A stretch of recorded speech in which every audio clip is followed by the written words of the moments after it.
известный аварский бизнесмен и знаменитый меценат, а также президент Федерации спортивной борьбы Дагестана Омар Муртазалиев, родившийся когда-то в селе Кудияпроса, который находится в Ахвахском районе Республики Дагестан, не забывает свою малую родину, время от времени вкладывая свои личные средства на строительство различных социальных, культурных и религиозных объектов в родном районе.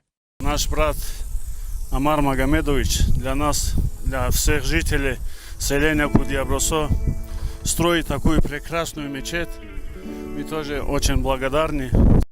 И вот теперь Омар Магомедович собирается вложить 100 миллионов рублей в строительство спортивного комплекса в селе Агвали Цумадинского района Республики Дагестан.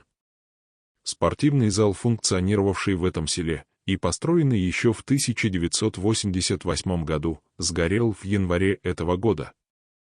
Здесь тренировалось большое количество именитых спортсменов. Но эта новость о выделении 100 миллионов рублей на строительство спортивного комплекса меценатом Омаром Муртазалиевым — это, конечно же, очень хорошая новость, и когда наши состоятельные аварцы помогают строить социально значимые объекты в наших исконно аварских высокогорных районах. И это хорошо в первую очередь с точки зрения того, что подобные строительства тормозят росту оттока местных жителей из горных районов в крупные населенные пункты на равнине. Но все же, с другой стороны, складывается такое впечатление, что меценат Омар Муртазалиев помогает все больше тем сферам в республике, помогать которым сегодня нет первой необходимости. Так как наши земляки сегодня и без этих спортивных залов показывают отличные результаты. Хотя количество и качество этих спортзалов, построенных за последние несколько десятков лет, далеко не на последнем месте. Таким образом, помогать строительству спортивного зала в районе, откуда родом сам министр спорта республики, и даже сам Хабиб Нурмагомедов, который имеет десятки миллиардов рублей и колоссальные связи международного уровня, все это не вызывает большого восторга, и щедрость подобного меценатства непропорциональна целесообразности этих затрат. Но если бы, к примеру, Омар Муртазалиев взял бы на себя финансирование по реставрации Аварского театра, который является очагом национального искусства, уникальным архитектурным памятником республики, как благородно и красиво выглядела бы личность олигарха в глазах думающей и читающей части республики. К сожалению, сегодня думающие, читающие и создающие произведения искусства не в приоритете в нашей республике.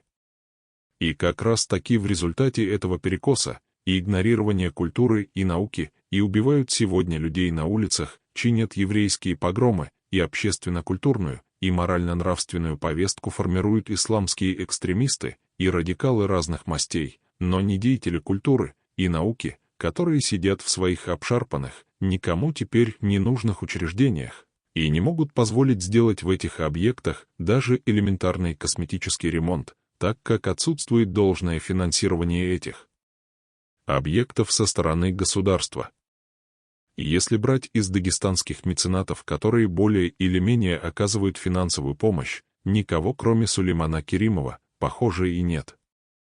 Но и то, когда один из представителей аварской культурной интеллигенции, как то раз высказался в социальных сетях о своих намерениях, обратился к Сулейману Керимову с просьбой помочь в финансировании ремонта одного социально-культурного объекта в городе Махачкала, то на него тут же в комментариях ополчились представители Южного Дагестана, мол, обращайтесь к вашим аварским меценатам, оставьте в покое нашего.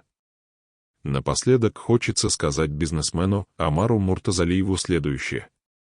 У наших соседей грузин 800 лет назад был поэт Шатар Уставели, который написал шедевр мировой литературы «Витязь в тигровой шкуре». Сам поэт при царице Тамаре был убит.